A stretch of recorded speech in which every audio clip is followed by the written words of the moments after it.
नमस्कार दोस्तों, दिन भर की सभी बड़ी खबरें आप लोगों के लिए लेकर के आए हैं। बड़ी अपडेट आ रही है।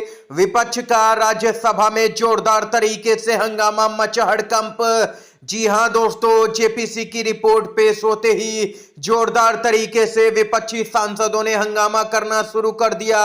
जानेंगे पूरी खबर की कैसे संसद में मोदी सरकार बैकफुट पर आ चुकी है। इसके साथ ही दिल्ली बीजेपी में शपथ ग्रहण से ठीक पहले 10 विधायकों का गुट बागी हो गया है। इसको लेकर के ताजा अपडेट आ रही है। एक एक करके सभी बड़ी खबरों को आप तक पहुंचाएंगे। दोस्तों, खबरों की तरफ बढ़ेंगे उससे पहले अगर आप लोग भी यही मानते हैं कि अगर इंडिया गठबंधन बीजेपी को हराना चाहता है तो सभी पार्टियों को एकजुट होकर के बीजेपी से मुकाबला करना चाहिए, तभी बीजेपी को हराया जा सकता है, तो अभी इस वीडियो को लाइक कीजिएगा दोस्तों और कमेंट बॉक्स में जय हिंद जय भारत जरूर ही कमेंट कीजिएगा। पहली और सबसे बड़ी खबर दोस्तों आप लोगों को बताते चलें, विपक्ष के जोरदार हंगामे के बीच राज्यसभा में वक्फ बिल पर जेपीसी की रिपोर्ट पेश की गई। विपक्ष के हंगामे के बीच यहां पर राज्यसभा में वक्फ बिल पर जेपीसी की रिपोर्ट पेश की गई। इन सबके बीच में दोस्तों बताते चले, राज्यसभा में कांग्रेस के सांसद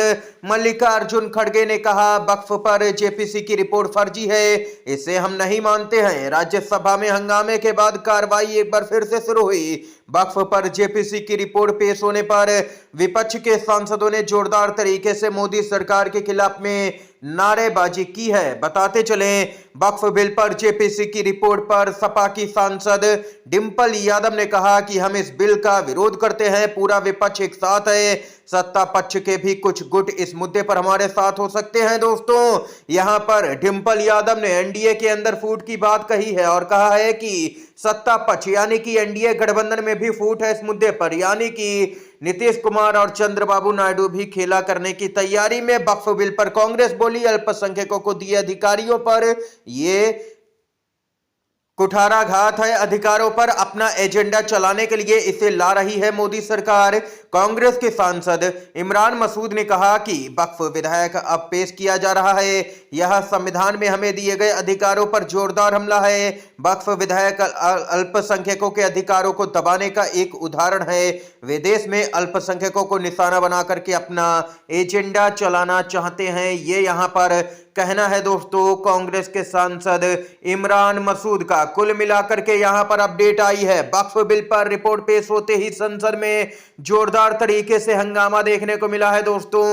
इसके साथ ही एक और बड़ी खबर की तरफ बढ़ते हैं, लेकिन उससे पहले अगर आप लोग भी यहां पर खुले तौर पर इस वक्फ संशोधन बिल का विरोध करते हैं तो वीडियो को लाइक करके अपना महत्वपूर्ण समर्थन दर्ज करवाइएगा। दोस्तों, दिल्ली बीजेपी में सीएम पद की शपथ से ठीक पहले विधायकों का गुटबागी हो गया। दिल्ली जीतते ही बीजेपी में बड़ी फूट, 10 विधायकों का गुटबागी। आम आदमी पार्टी बोली ये लोग तय नहीं कर पा रहे सीएम कौन बनेगा। जी हां दोस्तों, बताते चले, दिल्ली में विधानसभा चुनाव परिणाम आने के बाद यहां पर मुख्यमंत्री के नाम पर फैसला अब तक नहीं हो पाया है। बताया जा रहा है कि 15 फरवरी को जब पीएम मोदी फ्रांस अमेरिका के दौरे से वापस आ जाएंगे, उसके बाद दिल्ली बीजेपी की विधायक दल की मीटिंग होगी। इस बीच सीएम के नाम की घोषणा में हो रही देरी को लेकर के आम आदमी पार्टी ने बीजेपी पर बड़ा हमला बोला है। आम आदमी पार्टी के प्रवक्ता प्रियंका कक्कड़ ने दावा किया कि बीजेपी में इस वक्त गुटबाजी चल रही है।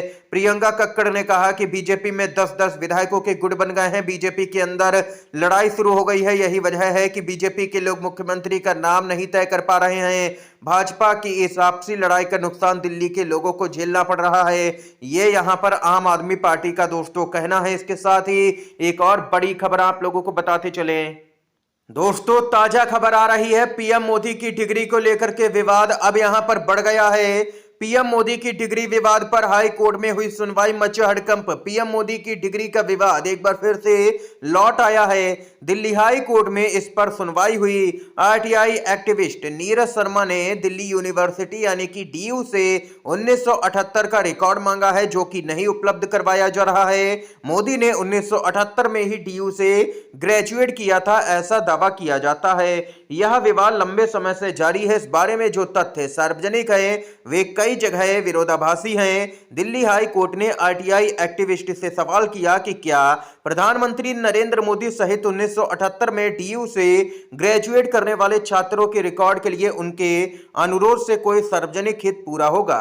दोस्तों बताते चले यहां पर आप लोगों को लगातार पीएम मोदी की डिग्री जो है उसको सार्वजनिक करने की मांग की जा रही है, लेकिन यहां पर पीएम मोदी की डिग्री को छिपाया जा रहा है जो कि सार्वजनिक नहीं की जा रही है। अब आप लोग ही बताइए, यहां पर देख सकते हैं कि दूसरों के कागज मांगने वाले खुद की डिग्रियां यहां पर छिपाते हुए नजर आ रहे हैं। आप लोगों के अनुसार क्या पीएम मोदी की डिग्री को सार्वजनिक किया जाना चाहिए या फिर नहीं? दोस्तों कमेंट बॉक्स में बताइएगा हाँ या ना में। इसके साथ ही दोस्तों एक और अपडेट की तरफ बढ़ते हैं। ताजा रिपोर्ट से मचा हड़कंप, दुनिया के सबसे भ्रष्ट देशों में भारत किस नंबर पर? जी हां दोस्तों, मोदी सरकार में यहां पर जमकर के भ्रष्टाचार हो रहा है। ताजा रिपोर्ट तो यही बता रही है। भ्रष्टाचार के खिलाफ काम करने वाली अंतर्राष्ट्रीय संस्था ट्रांसपेरेंसी इंटरनेशनल ने करप्शन परसेप्शन इंडेक्स यानी कि सीपीआई 2024 जारी की है, जिसमें भारत ने निराशाजनक प्रदर्शन किया है। दोस्तों आंकड़े आप लोग जान करके हैरान रह जाएंगे। गोदी मीडिया आपको ये खबर नहीं बताएगा।